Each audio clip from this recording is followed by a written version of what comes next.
زما محترمو د کال اول دی کم چې نصابي کال دی داغه اکثریت مدارس دا غوي داخلي جاری دي مدرسو کې داخلي کیږي نو دا مې بهتره وګڼله چې په دې اخره خطبه کې تاسو ته د دې ترغیب درکم چې دلته په ناس مجلس کې د چا بچي د چا رونی که ډېر نشي صرف یو ورور د مدرسې دپاره وقف کړي ان شاء الله د دې به یو فائدہ دی چې په آخرت کې به الله رب العالمین ستاسو د نجات دپاره دا ورور ستا سبب وګرځي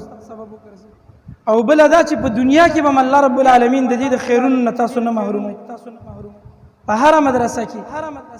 دلته هم په دې علاقه کې بعضې مدرسې کوشش وکړئ دې مدرسو کې خپل بچي داخل کړئ که نه بار په مدرسو کې داخلي جاری دي هغې مدرسو ته خپل بچي ولیږئ کم از کم د هر کور نه یو ماشوم هغه د الله د دین دپاره ورکړي زموږ دا معاشره ډېره د ګمراهۍ طرف ته روانه ده ډېره د بېدینۍ طرف ته روانه ده موږ به صرف دا سوچ نه کوو چې ما او تا په دې ماماخیل کې ناست دي او په دې علاقه کې ناست دي بس دلته خو هر سړی منځګزار دی او هر سړی نه بار معاشرې ته وځه خلک په داسې چیزونو کې مبتلا دي چې حیران بشي خلک داسې ګمراهۍ طرف ته روان دي چې حیران بشي فتنې دومره ډېرې دي چې هر مسلمان یې په لپیټ کې اخیستی دی د دې د وجې نه دا فتنې علما صرف پیژني د دې د وجې نه د خپلو بچو تعلق د علما سره قایم خپلو کورونو کې د علماو په باره کې ذکر تذکرې کوي دا علما کرام خپلو کورونو ته راوغواړئ د دوی سره مینه محبت وکړئ که یو سړی غواړي چې ماله د الله بچي د قرآن حافظان کړي زما بچی د عالم شي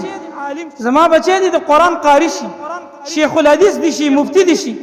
دا د علماو سره مینه پیدا کړي الله رب العالمین به د علماو د مینې د وجې د علماو د صحبت د وجې د هغوی سره د تعلق د وجې د دوی په بچو کې علما قاریان شیخ الحدیثان او مفتیان پیدا کړي نو د دې د وجې نه د علماو سره مینه د علماو نه نفرت نه کول ډېر زموږ په دې معاشره کې ډېره بېدیني عام شوې ده که یو سړی مثال پیش کوي او خلک خندي نو دا به په خپل مثال کې د ملا بېعزتي کوي اورېدلي به مې وایي ملا نصرالدین داسې وکړه او ملا نصرالدین هغسې وکړه قصې مې اورېدلي دي که نه زموږ په دې پښتنو کې د دې ملا نصرالدین قصې ډېرې کېږي که دا ملا نصرالدین کړي او که نه کړي خو تا ته وایم ای زما غافل مسلمان وروره د دې ملا نصرالدین سره نوم د ملا لګېدلی دی که دا هغه کړي که نه کړي پته نشته هغه به ملا و او که نه به خو دا د ملا بېعزتي کېته یقیني کې بیا دې خوله چینګه کړي چې زما په بچو کې زما فرمانبرداره نشته